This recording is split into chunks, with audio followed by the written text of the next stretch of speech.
Good morning, everybody. My name is David Foster.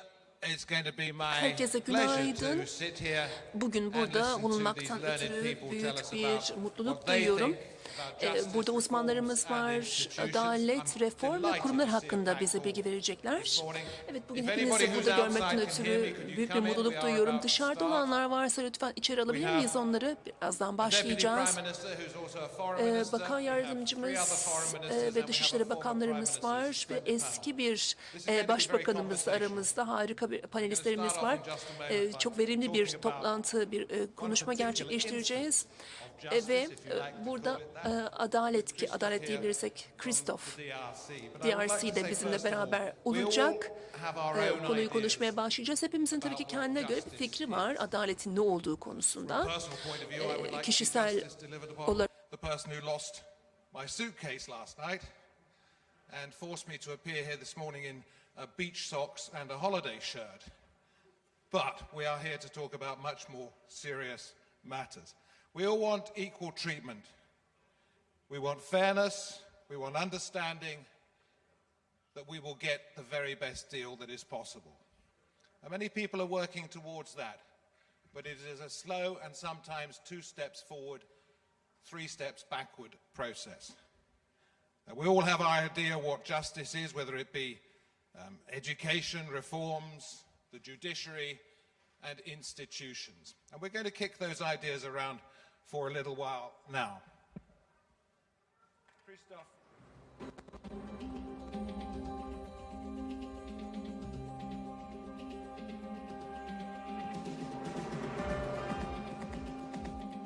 I should sit down for a second.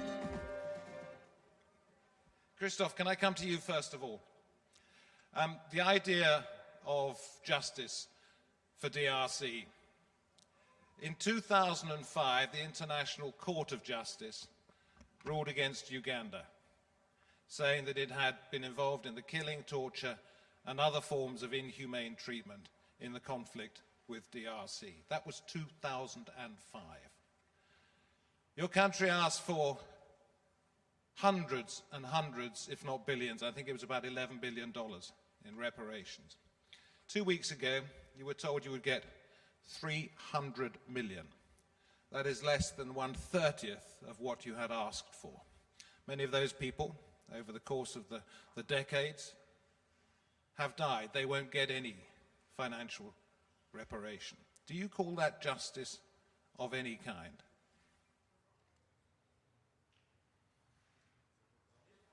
Oui, oui. Je crois. Essayez. I think you have to. Un moment. Ça passe maintenant? Oui, oui, ça se voit. Très bien. Bon, écoutez, nous avons réclamé 11 milliards. Ce n'était pas de la complaisance, encore moins de la légèreté. We had actually requested 11 billion. This is a necessity because, well, this was not a requirement, a request for monetary sanction. It was a request for justice, because when we talk about justice, first of all, human rights come to mind, which is the most important pillar in restoring peace. According to the International Court, really logically, actually, the court, $365 million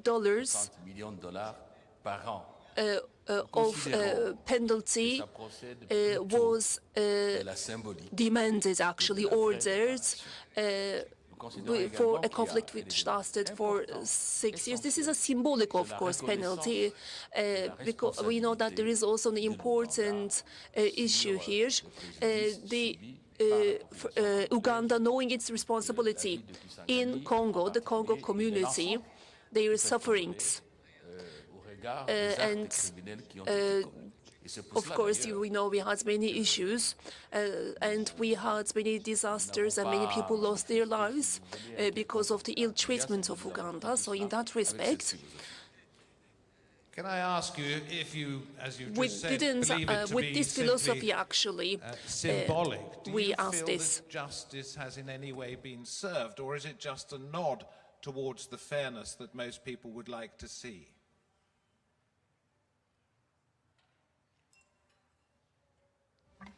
tout à fait. C'est pour cela que je dis Well, qu'il y a you un are élément very right. important. Because of that, we say that here there is an important criteria, which is that the state responsibility should be restored, a responsibility of a state against another state.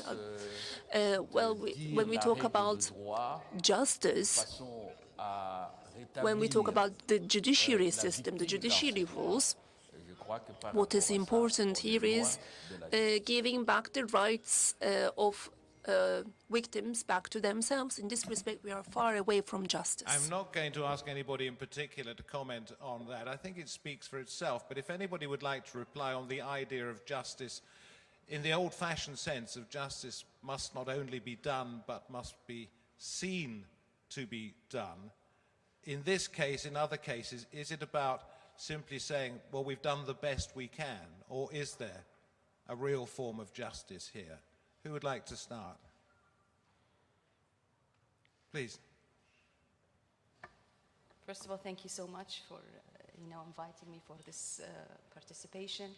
And also, I'm very delighted that justice is one of my favorite topics. So thank you for choosing me to be here today. And hello to everyone. Well, justice, I think I will argue, justice require a lot of hard work, required a lot of ongoing process, and required a lot of goodwill, because justice consider universal concept. What could be justice for me doesn't mean necessarily could be justice for you. And I think this is the beauty and the complexity of justice, because, and that's why we have a lot of motions of justice, because in this case we have justice could serve in different platforms and in different situations, in civil war, criminal justice system, crimes, harm have been done within societies, with communities.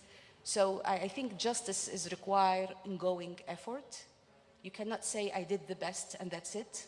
I think it's require more of that. So it is different in every society. It cannot be objective. It is subjective. Yes. And if some people think that means that they are treated unfairly, is that okay? It's not okay. We need to understand. That's why justice need not to be just, highlighted in the legislation system. Laws, most of the time, they are the reflection of the culture.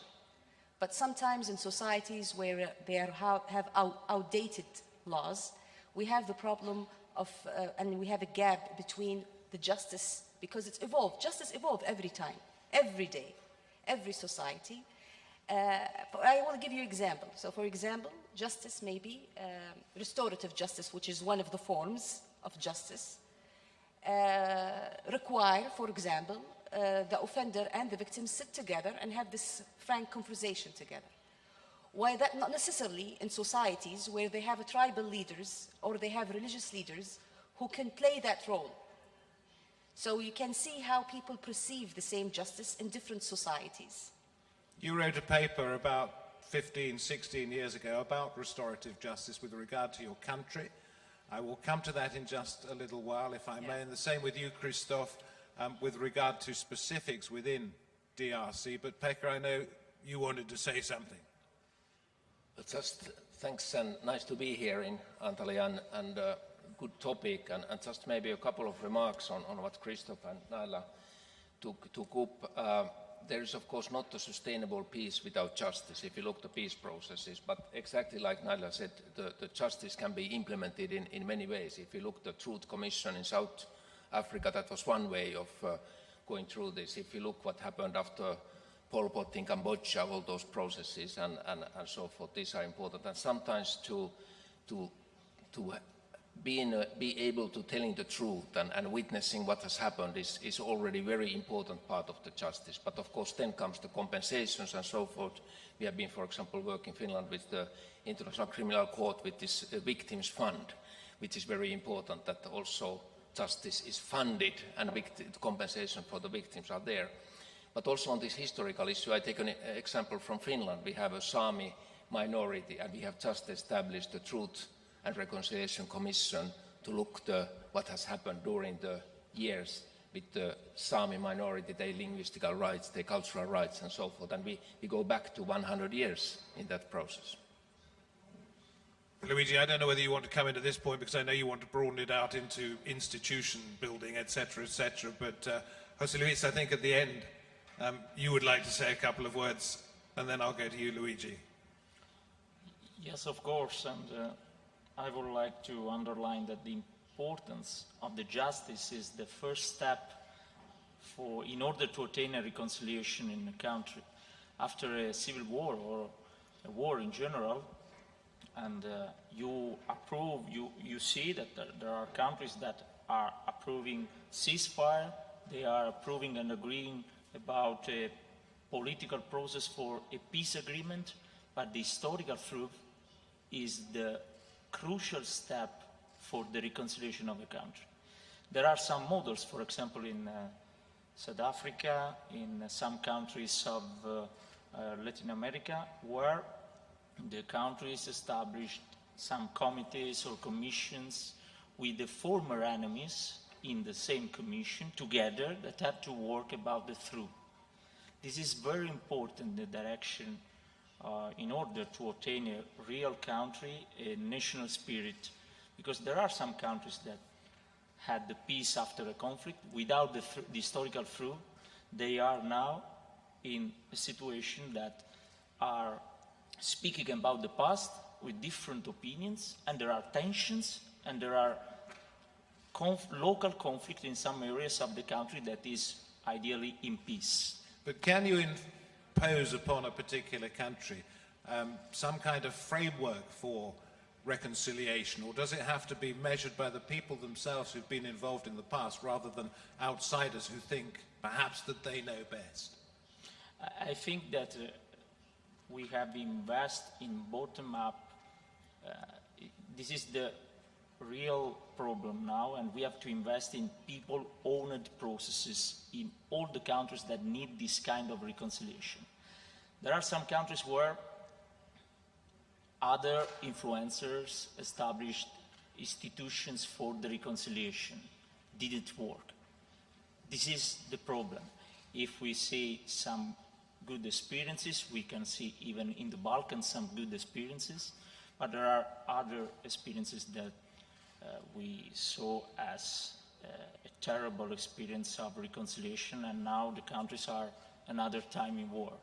I would like to underline that the model, there is not only one model, we have to adapt to the systems and to the local social problems and needs.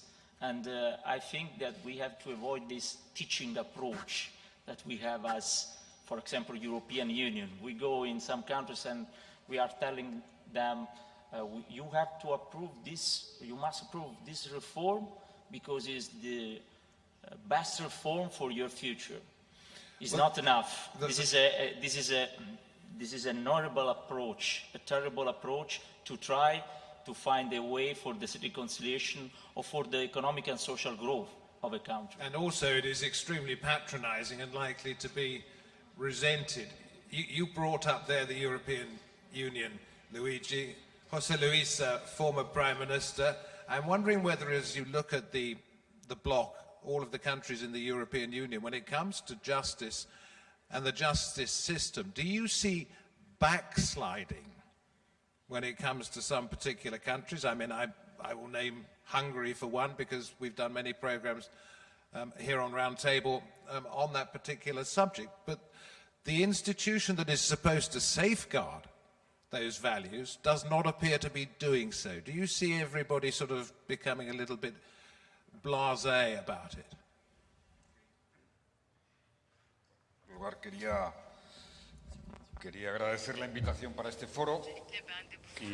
Well, first of all, thank you so very much for inviting me to this very forum. Hopefully, Turkey's goodwill, which actually we've seen clearly, vividly yesterday, will turn into concrete results and would cease fire and would cease the war, because we all witness a bitter war going on back in Ukraine. Well, talking about justice, maybe in order to deny violence is an excuse, a reason actually. And actually this is another reason for us urging for countries to develop. Well, struggling for justice maybe is something which is the most difficult to ensure, to realize, because in philosophy it is the topic with the least theory. For instance, back in the French Revolution we also saw that they were not actually talking about justice itself, but talking about other principles instead of justice itself. So philosophy and justice have developed in different ways with different speeds, but the European Union, when it comes to political and civilization development, it is like the core of the world in that respect, because different countries, different political systems have been brought together within the scope of the European Union. Yes, and civilization has progressed there, but justice is the ultimate step of ensuring a just society, an equal society. And here, unfortunately, just in order to restore justice, to ensure justice in the European Union, countries kind of lose their freedom. They cannot walk their own ways. In Hungary, as you have mentioned, in different countries, that's why countries come to a bottleneck. Hopefully, they will be able to restore their own justice with their own freedom, actually, because justice is a principle which has to be free from all kinds of obligations, interventions. If we keep intervening with justice, then we cannot restore justice within any country. And also another topic, the universal society, unfortunately, cannot restore justice. Yes, we've got a global society, but we don't have a global justice system, which is indeed a really big challenge.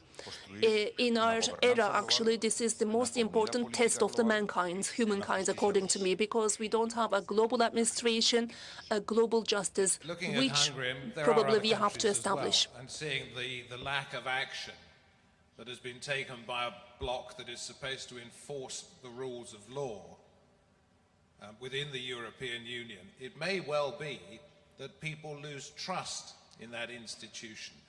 And let us not forget that justice isn't simply about what happens in the courts and in the process.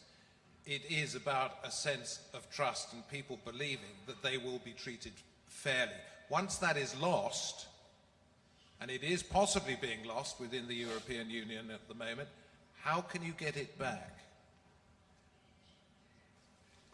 Creo que los problemas de confianza que hay en estos momentos en las instituciones europeas, pero en todo el mundo, tienen consecuencia en la crisis financiera de 2008-2009. La pandemia y la crisis. Well, actually, in 2008, with the crisis, this insecurity started, and then it was coupled up with pandemic, and the Russian-Ukraine war actually really concerns me. This could be the third crisis moment for us. And there is populism, unfortunately. Institutions lose their lives, and democracies even are hampered, damaged because of people losing confidence against justice. So in this respect, after policies are important, yes, but now we are trying to protect diplomacy, but diplomacy is also only a tool of policy. If there isn't a policy, if there isn't a global policy for a global society, for a global pandemic, for instance, for a global issue like the climate change and immigration, for instance, if we cannot ensure a global policy for all these matters, issues, so people will keep losing confidence for various institutions, which would all lead to conflict within societies. Most probably, this war was a recession. Of course, it will also bring in economic recession, which will also have a negative impact on the welfare of people. So our biggest test against justice today is to actually No podemos vivir en un mundo donde restore the capacity or else develop a capacity for a global justice. la idea de comunidad política o se divide en nuevas guerras frías o se disuelve. We cannot do that, then we would encounter more Cold Wars, unfortunately, within our Esta es mi globe. preocupación. Por tanto, siempre la justicia es el termómetro, la justicia global, According la to justicia me, en cada país, justice es el termómetro is a último, scale, es el referente actually. último del estado de civilización de una sociedad. Allí donde mejor funciona la It's justicia, like a heat esa temperature civilización, ese país, es un measurement, país and so in countries where justice functions properly, that Hay dos country límites que me parecen esenciales a la justicia global.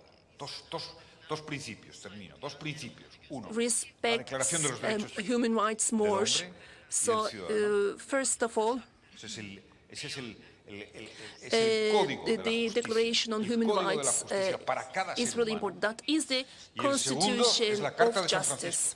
And secondly, the San Francisco de Card, Naciones Unidas, la Carta de San the Francisco. declaration. Código de justicia para los It países. is important, which is a declaration of the United Nations. Si alguno de esos And dos this se is resquebraja, the law of country and relations between countries. If one of these is infringed, is violated, most probably Well, as you know, thank you very much indeed, Jose Luis. It's very difficult would be sometimes to enforce that, even actually if that is what you repeating the want mistakes to of do. the 20th century We're in going to open it 21st up century. a little bit more now, but Christophe, I know you were wanting to make a point when Jose Luis was talking. I've got a couple of questions for you, but please say what you would like to say at the beginning, and then I'll follow up. Merci beaucoup. Il y a une petite inquiétude que je voudrais exprimer. Thank you very much. I just would like to state one concern. Actually, this is an idea on top of my head about the issue that the justice is relative. And we talked about every nation, every state, every government has a perception of justice, and justice is a universal value, which is about freedoms when you consider major actions, Des libertés et de la justice. big C'est acts. une valeur It's universelle. always Pas une about justice the way they have been qui est de initiated, Évidemment, dans les initiating formes, freedoms, and it cannot be directly related to how justice is handled. But sociétaux, si je peux in dire the ainsi, national c'est dangereux context, binding states and governments, parce que ça peut I believe conduire that justice à is une autre universal. théorie que Of course, there personnellement, is a relative aspect to it, because when we are talking about relativity, which would lead us to a complete different subject, which is human rights, and I totally do not agree with that. In all nations, in all countries, in all communities, human rights is universal. And wherever you are, which nation it is, which country you are, wherever justice exists, it has to be legitimate.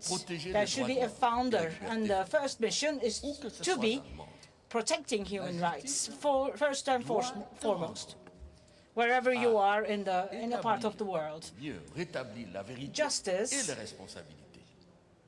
La should justice be in pursuit of the truth, and should be based on facts, should have sanctions, enforcements. The difficulty, if I may And in interrupt, the national and difficulty, as we know, international within context, enforcing it should be sanctions findings. is the willingness of many countries either to impose them or not to impose them, the effectiveness of them, which is never known, and the long-lasting impact that it has on ordinary people.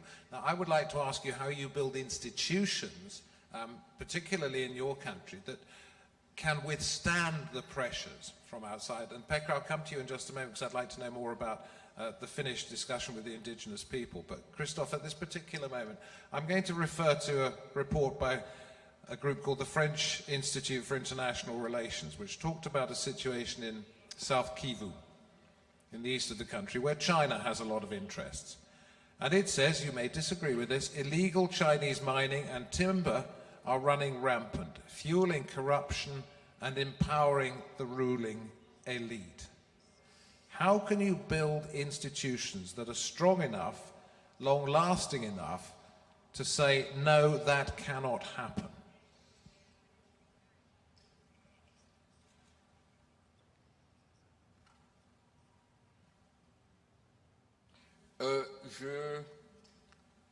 J'admets les préoccupations qui sont les vôtres, qui sont les miennes. Des préoccupations qui donnent encore davantage la légitimité à une justice. Je suis d'accord avec vous. La question de la sanction, elle nous renvoie, si vous voulez, aux mécanismes, aux institutions, et j'espère que nous allons en parler tout à l'heure. Donc je tenais à souligner ce que je dis, parce que n'oubliez pas, mes chers amis, que la dictature a aussi sa légalité et sa légitimité. Si tant est que la légitimité dictatoriale n'est pas forcément la légitimité démocratique. Il est essentiel de savoir qu'il y a une justice qui a une valeur universelle. Il y a des adaptations maintenant, et vous permettez, je vais souligner une innovation que vous connaissez parce qu'on en a parlé. C'est que nous connaissons dans nos pays, les pays post-conflit, la justice transitionnelle. Et c'est le cas avec l'Afrique du Sud, Commission Vérité et Réconciliation.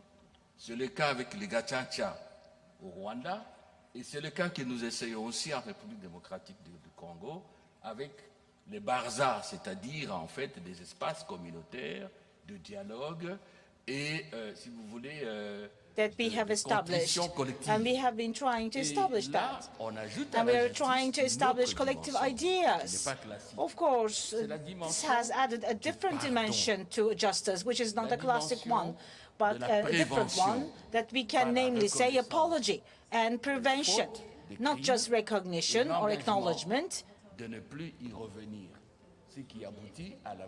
but not just apologizing for certain facts or for certain errors, but also taking the measures to be able to make sure that we do not repeat them. In that regard, I can also say that mechanisms vary from one country to another. Justice mechanisms also vary and may change. And we are approaching to an idea which I can easily say that they have to be dynamic. Certain socio-economic dynamics should be able to keep their dynamisms so that they can go ahead of justice, so that they will keep their quality of being universal. So national actors and international decision mechanisms and international institutions, in terms of methodology, in terms of rules, just like you have mentioned also, like the example that you have given from my country, I can say that if they cannot continue implementing reforms, they will be behind justice. And they have to be not Thank you after very much. theories. You talk about or inheriting, if you like, a form of osmosis when it comes to other cultures and systems. Only picking, one would hope, that what you consider to be the very best bits from other systems. Pekka, the Finnish justice system has been around for a very long time. The idea of fairness, etc. And I want to ask you about, you mentioned the discussions you were having with Finland's indigenous people. Was that something that came up as a collective thought about justice from the people of Finland? Was it something that one particular person said, or was it something that those people who are aggrieved had to force Finland to do? Thanks, David, for the question. And before answering you, I just comment something that Luigi said, that we in European Union, we are good to teach to others the rule of law and human rights issues.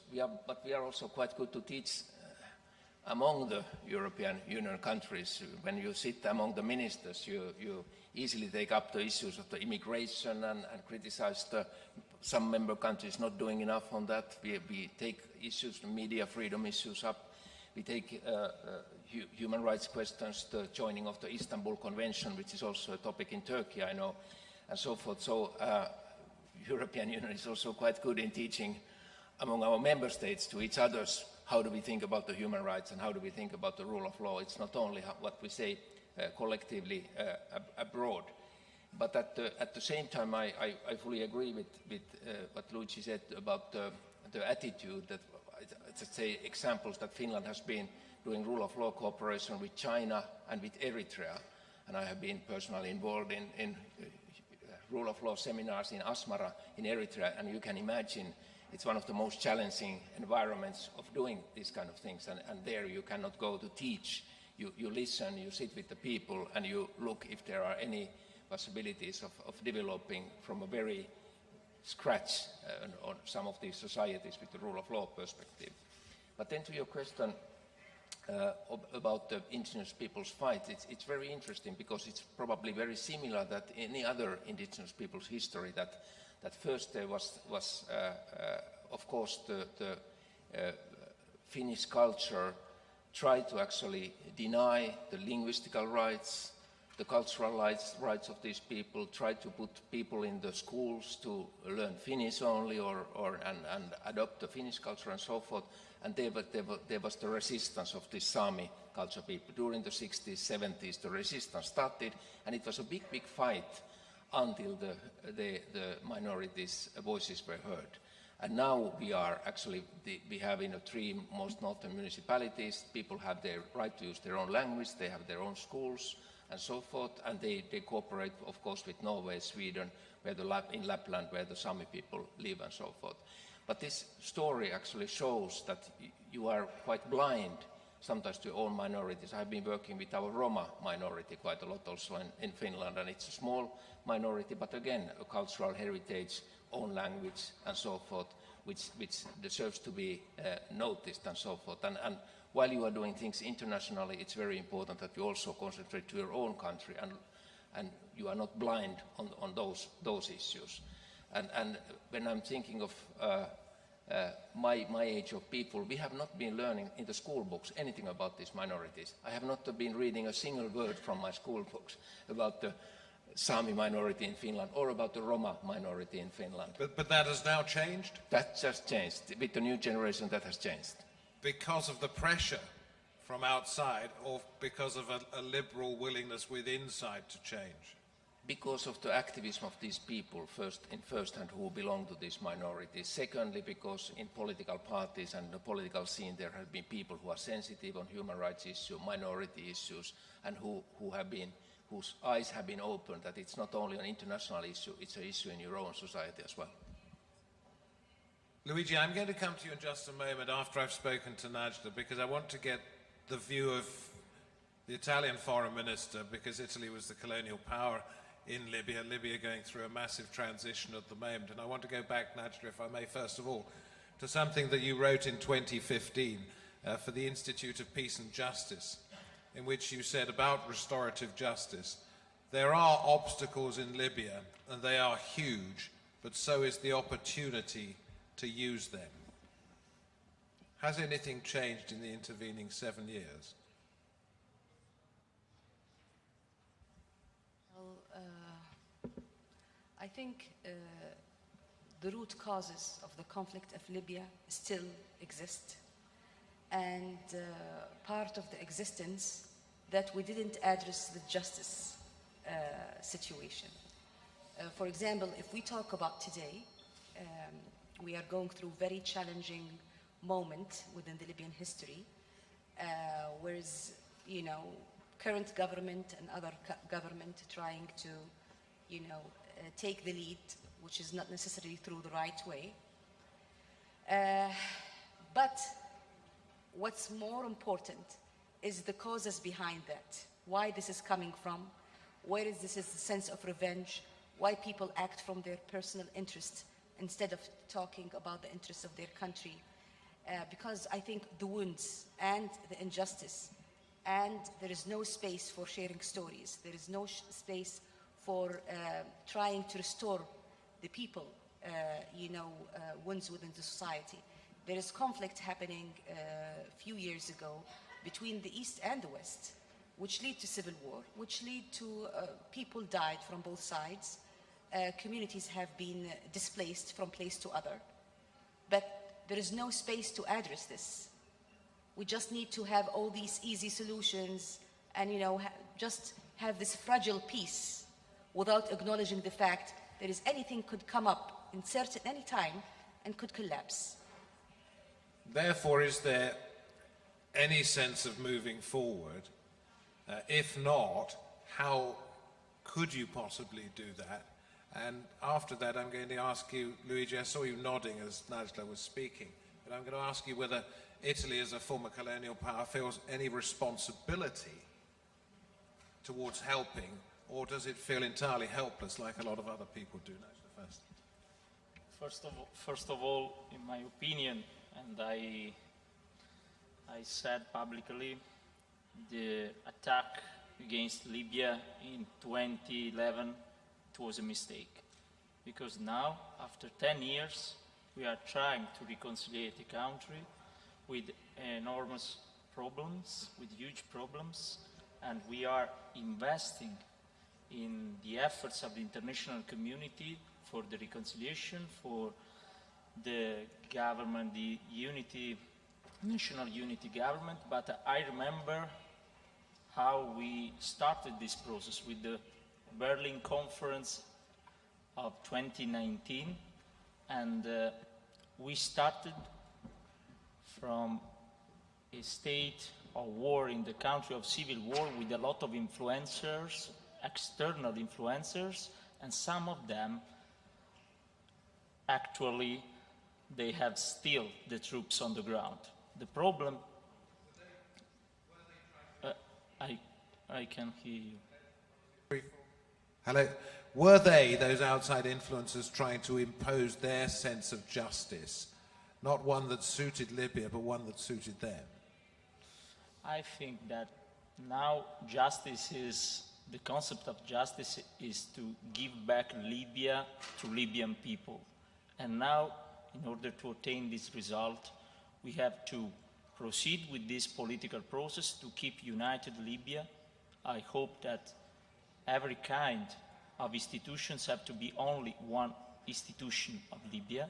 And in my opinion now, the problem is to avoid influencers that are pushing on some parties to resume the fights among Libyan people. When we saw results in the Libyan process, when the process became Libyan-owned, the 5+5 committee, it was a military committee that we used to establish the ceasefire, and after the Libyan conference, the Libyan conference in Tunis, where the Libyan people decided about the election of the Reconciliation Council and the Prime Minister. But isn't this where we're arriving at in this discussion? And Nigel, I'll come back to you in just a moment for a brief word before we wrap this up with Jose Luis and then open it up to the audience. But isn't that where we are? That if countries are allowed to do things themselves without the outside pressure, sorry, this is for Najla, Luigi, sorry, because I thought she was... This is to Najla. Huh? If countries are allowed to get on with what they know is best for their people, then they will be more likely to succeed than if they're having pressure put upon them from outside to change their systems and their ways. Yes, I think you know, one of the big challenges of Libya, we have a lot of outsider spoilers, and I think some of them, they want to push their own agenda and the way that they see it's the perfect way for the future of the country, which is not necessarily speak to the people needs or speak to the people hope. And I think if they allow us as a country like to you know, grow and find our own way and try to gather as a people, as a civil societies, you know, as state actors, but also as a community, to work together and figure what's the best for Libya. We don't have even constitution yet to decide what's the state will look like. You know, we have constitution has been issued in the late 50s, which is one of the amazing constitution, actually. Libya was one of the first countries, advanced constitution, really, really rich of materials and articles that could be adopted and maybe worked with. This is one of the proposals. Jose Luis, if I may, and I'm complimenting you here rather than suggesting that you are getting older by the day, you are an elder statesman when it comes to European politics. What have you learned in your career and after you've left office as Prime Minister that you could say now that would give us hope, not only within Europe but also internationally, that we are going, one hopes, as I suggested at the beginning, towards a world where it's possible to build trust once again?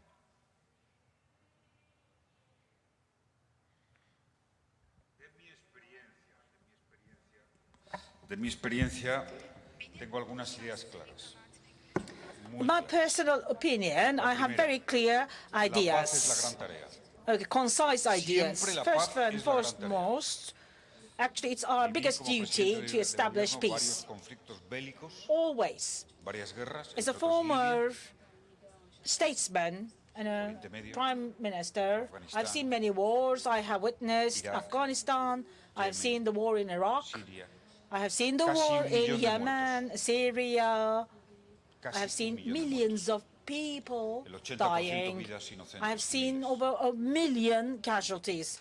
Almost nadie casi 80% se of olvida these esas people familias. were innocent people, which we never La should mayoría de esos forget. conflictos And their que families viví, are affected as well. sé cómo All those nacieron, conflicts and wars that cómo we have arrancaron, experienced, por we ausencia de all política. know how they have started. It's all ausencia de because política, lack of de gran politics, lack of policies, Por tanto, where la the paz sigue siendo la mega gran tarea. policies or a major Si policy has nos been established, and hacemos it's la an idea de que important duty for all of us vienen guerras to be able inevitables, to conflictos comply with insufribles, and also establish and maintain. If we volveremos a repetir want los to errores del siglo prevent XX, any kind of conflicts, del siglo any kind of XX. war, we should preocupa extraordinariamente immediately que la respuesta stop or also a los graves refrain and conflictos sea prevent from el rearme prevent militar. ourselves from repeating the biggest mistakes of the 21st century.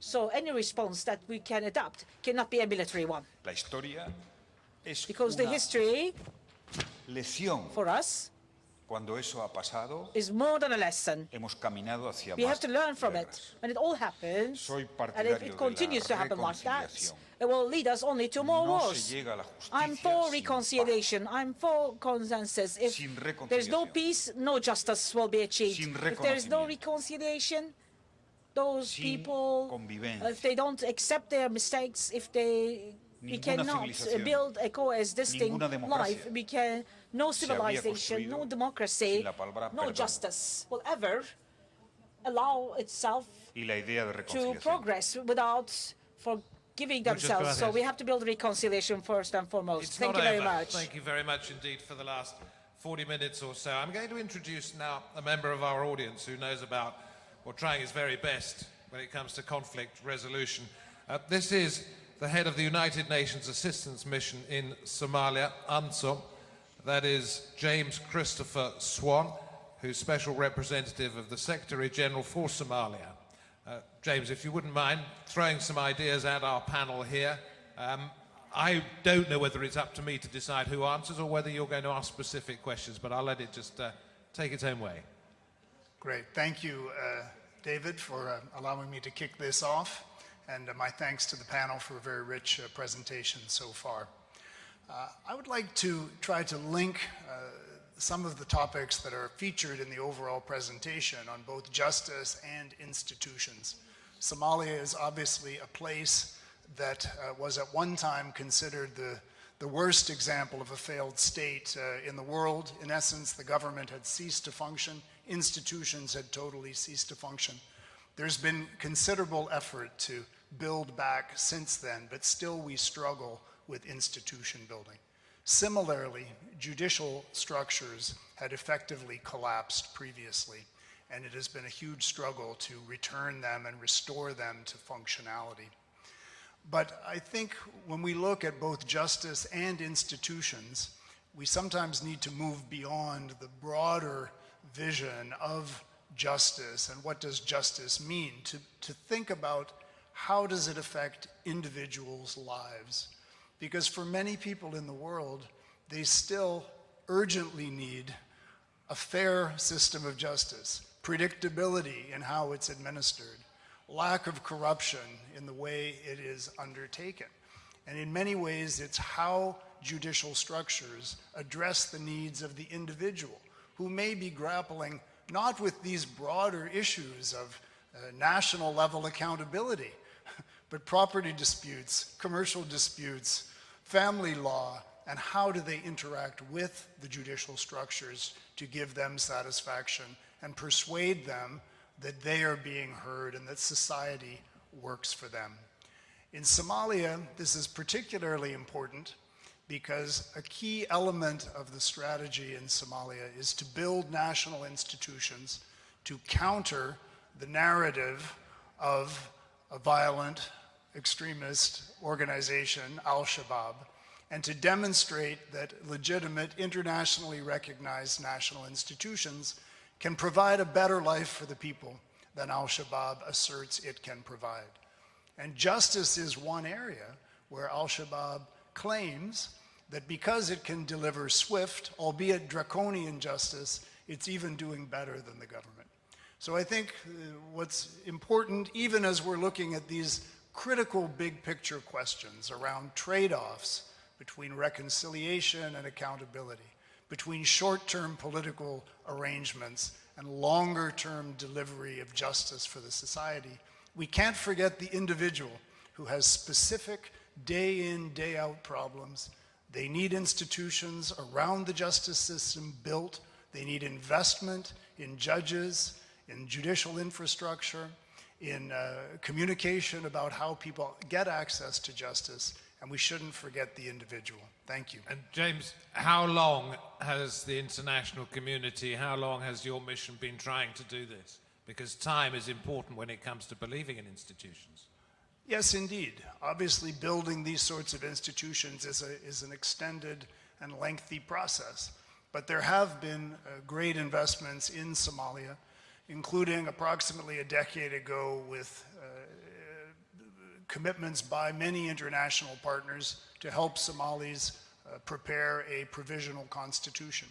But it's now been 10 years, and that provisional constitution needs to be reformed, reviewed, and made permanent as a means of supporting the interests and needs of the people. Just a quick thought, if I may, from one of you, just put your hand up. How do you convince people that pain today is worth it because down the line things will get better, you will have the jam tomorrow, when they know, as James was saying, that if they go with Al-Shabaab, justice could be swift, it could be summary, and also there could be more profitable lives for them in that direction. How do you convince people? I'll come to you in just a moment, Christoph, if I may, but Pekka had his hand up. Well, that was very interesting. Thank you, Mr. Swan, for taking Somalia as an example. Maybe one comment first. The role of the civil society, when we look to official peace talks, at the same time we see that maybe women are sidelined from these processes, youth is sidelined from these processes, maybe elders, religious leaders sometimes sidelined of these processes, and I think exactly in Somalia we have a situation that the civil society should be involved and included on that perspective. And I really admire your work, but one additional element which has not been mentioned here is the role of diaspora, which particularly in the Somalia case is very important. The diaspora can fuel the conflict or can be as a peace-building tool or and even an important economic tool for the country. And I think Somalia is particularly a case where we could make better use of the diaspora in our countries to build the country and support the peace process. Still waiting for the elections in Somalia. Christoph. Happen. Je voudrais saluer James. Je voudrais dire aussi que j'apprécie. Well, I agree with what James has mentioned, and I also would like to say that La justice n'est pas que judiciaire. I appreciate Social. what you have achieved. When we are talking about justice, it's not only about law, actually. It's not about the judiciary. It has got a social dimension as well. And justice goes hand in hand with social and economic development. You mentioned about Al-Shabaab. So the fruit of justice, how would we attract people with the fruit of justice so that they believe in international and modern societies and the rule of law? Of course, we've got an important major problem, which is social inequality and international order. We are talking about climate change, for instance. We're talking about climate, trade, international trade.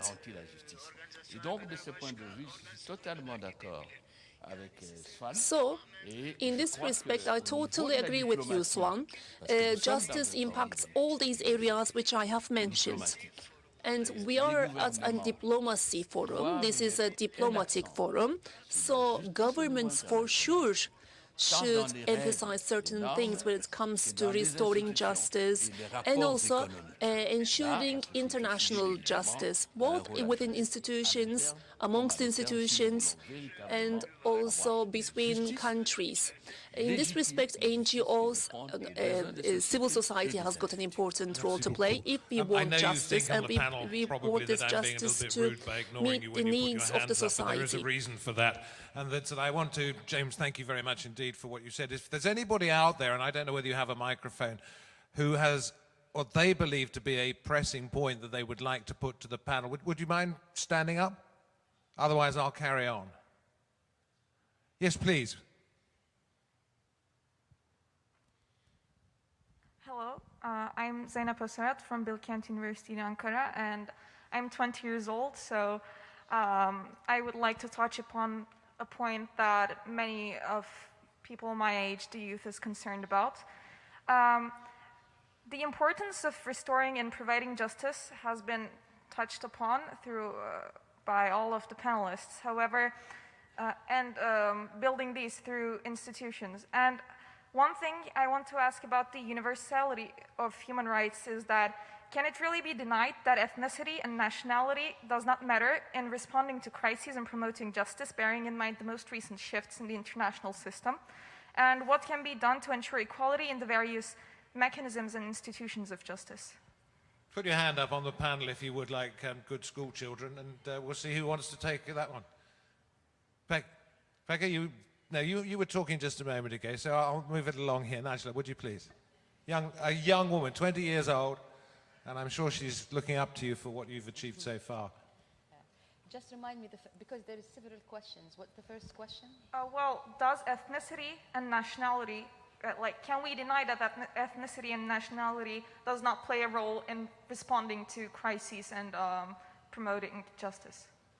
Yes, I think it's a very good question. First of all, good luck. And thank you. You know, the problem today,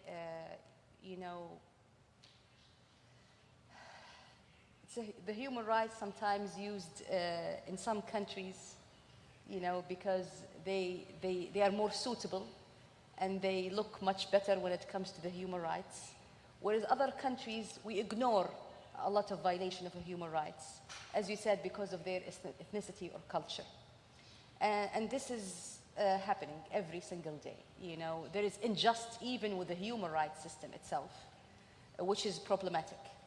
But also I echo my colleague Pekko when he spoke about Finland experience. I guess we need more advocate people to advocate for minorities and different ethnicities to come up and say, hey, this is not acceptable. We have our own rights and we are equal. Even within the same country itself, sometimes you have the same problem within tribes or within certain nation or certain indigenous people. So it requires a lot of awareness, it requires a lot of advocacy work, it requires a lot of education about how important to, raise up and speak out about but also need more advanced laws and people push for the human rights to be more inclusive, not particularly for own language or specific ethnicity or culture. Thank you so much. Thank you.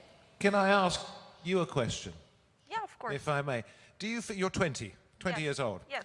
I wonder if you feel that it is a generational thing, that what we're seeing now is a group of, not these ones particularly, but politicians, leaders of countries, leaders of governments, who say the right things, but don't do the right things. Can you rephrase the question? Like, are you asking me whether they're doing that, or? I'm wondering whether, in fact, you, and I'm assuming that you are perhaps representative of your generation. That is a bold assumption. I'm sorry for that. But I'm wondering whether you think that politicians and the people in power, we've heard a lot of fine words here today, say the right things, but then very rarely end up doing the right things. Well, yes, but I think the actually major problem is that since also the topic of this conference is recoding diplomacy, like politicians sometimes tend to ignore more than what needs to be ignored on various issues. And I think this also reflects on how, like, on the actions of state leaders and statespeople in general. So I think that politicians do sometimes make correct points, but they're often lacking in terms of taking action. Because we all acknowledge that, for example, there are more important issues than climate for some of the nations, climate change, I'm saying. Like, we are well aware that there is terrorism in this world, there are other problems, migration, refugee problems, war right now, it's going on. But I think politicians in general are failing to notice the other problems that are slowly building up, and they're focusing way too much on broader issues, and they tend to ignore the small ones and to take collective action against all of them. Thank you, thank you. And is that where you begin to lose trust? Not in these people here, because they're all fine representatives of their nations and of the careers that they have chosen, but is it that sort of thing that makes you lose trust? Yes, yes, it definitely is, because we're seeing that not equal attention or even an equal distribution of attention is being paid to various topics, and that there is sometimes miss or a lack of representation of certain topics. Okay, Nigel, we heard from you just now. Luigi, I mean, you're relatively young. Do you think you take into account the views of the generations that are slightly younger than yourself, or do you as a senior politician tend to think, well, actually, we know best? You have to tell me. But I fully agree with the consideration, with the words.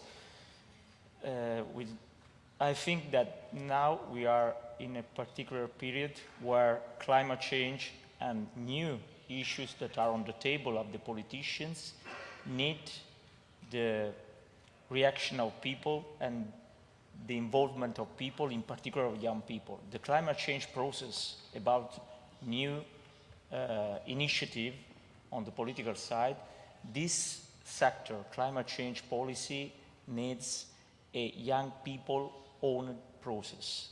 It's crucial because I had the presidency of the G20 in 2021. We pushed a lot on the most important economies in the world about the target of 2050. It was very difficult to explain to some people, some Sherpa, for example, that are 70 years old, 60 years old, the importance of 2050 target. So you have to be in the middle of this process, and if politicians will stop you, you have to proceed. José Luis, the younger generation, the middle generation, like me, not necessarily thinking of ourselves as an older generation, but we are perhaps in that group that Luigi just referred to as being the 60s, etc., that just don't want to listen. Is it time, because this whole panel is about trust, reform, stronger institutions and justice, and that is all about trust. Is it time that people started listening a great deal more?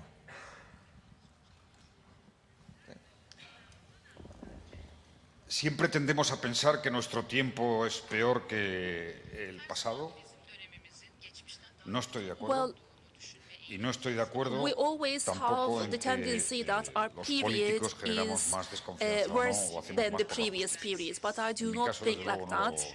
no Now, I estoy don't believe that politicians create Estuve 8 años al frente del gobierno, hice muchas leyes en favor de la an igualdad de hombres y area without mujeres. any trust. Se avanzó. And because Hice una for ley en 8 favor de la years igualdad del during my matrimonio para office, personas del mismo sexo. I did a Hice una lot ley about en gender favor de equality. las personas We con progressed a discapacidad. lot. when it comes to same-sex marriage, we had decisions for the disabled, for the refugees.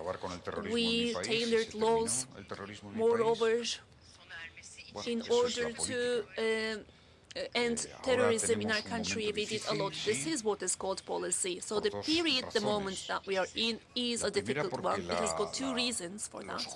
The first one is that young people, every single day, they acquire more information. They have got more to learn, more information resources. That's why they want justice to be restored more swiftly.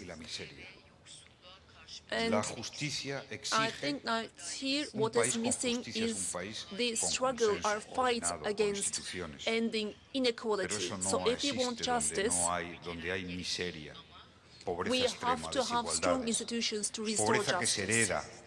But if there is poverty within a country, if there are poverty handed over from one generation to another, we cannot restore justice because they all go hand in hand. Also, if there is, for instance, weapons trade going on, unfortunately, we cannot talk about justice because weapon trade, unfortunately, leads to organized terrorism. And young people could be drawn into conflicts. Now we see that weapons have emerged again out of nowhere when we see the war there. For instance, why is there violence in Southern Africa? Because there is drug trade going on, weapon trade going on. So within a week, they make money, those young people, which they couldn't make within even 10 years. This is thanks to drug traffic. Without any arms, without any weapons, they won't be able to do that drug trade. So, against all these, in order to control those weapons, weapon traffic, there isn't a decisive stance. Spain is a safe country and they control those explosive weapons really stringently. It is really difficult for you to have acquired a weapon and gun, for instance, back in Spain. But there is international hypocrisy.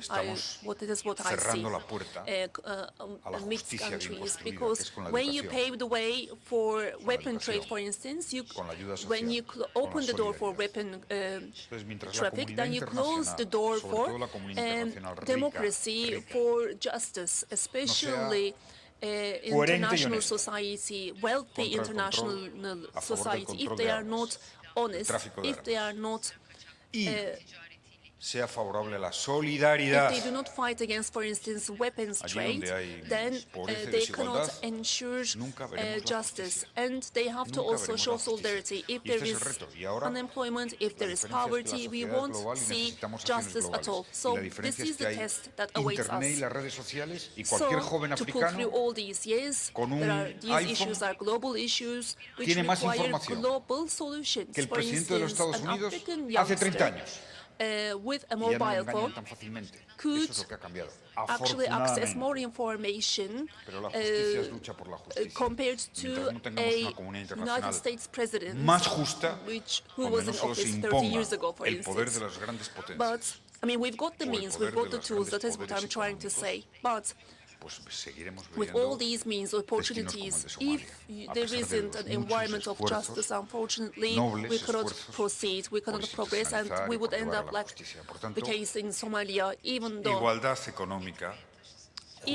we are trying to restore justice, we may not be able to do that. So if we do not fight against all these, so we have to fight against poverty, we have to end weapons traffic, which leads to violence.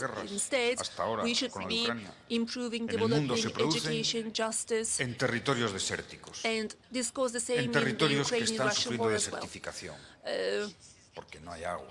Injustice, inequality. You see these conflicts take place in countries where there is inequality, injustice, whereby water is scarce, for instance, whereby income distribution is not equal, which all leads to violence and conflict.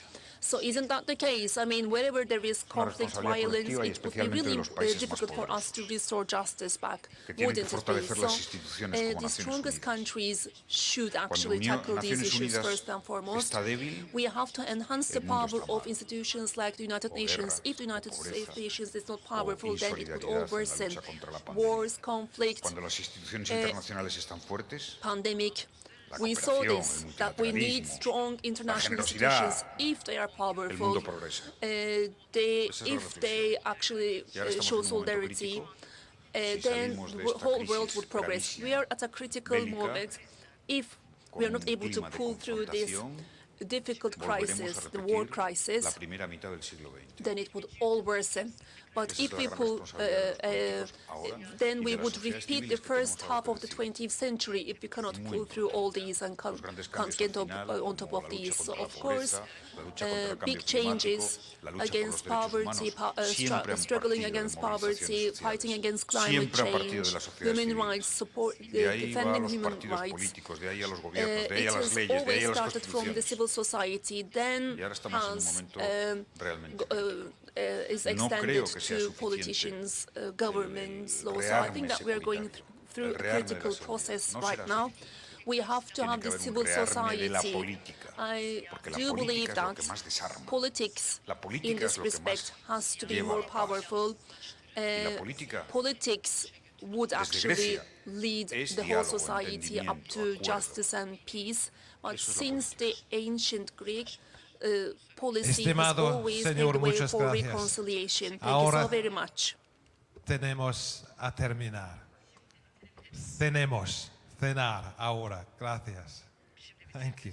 Thank you very much indeed. Now, thank you to all I of my think that we panel. can end this session.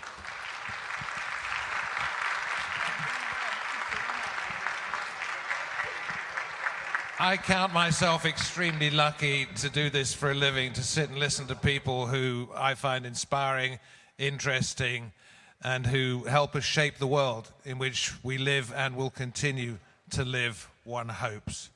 Thank you very much indeed. I've had a fascinating time. You've been a great audience. Bye-bye.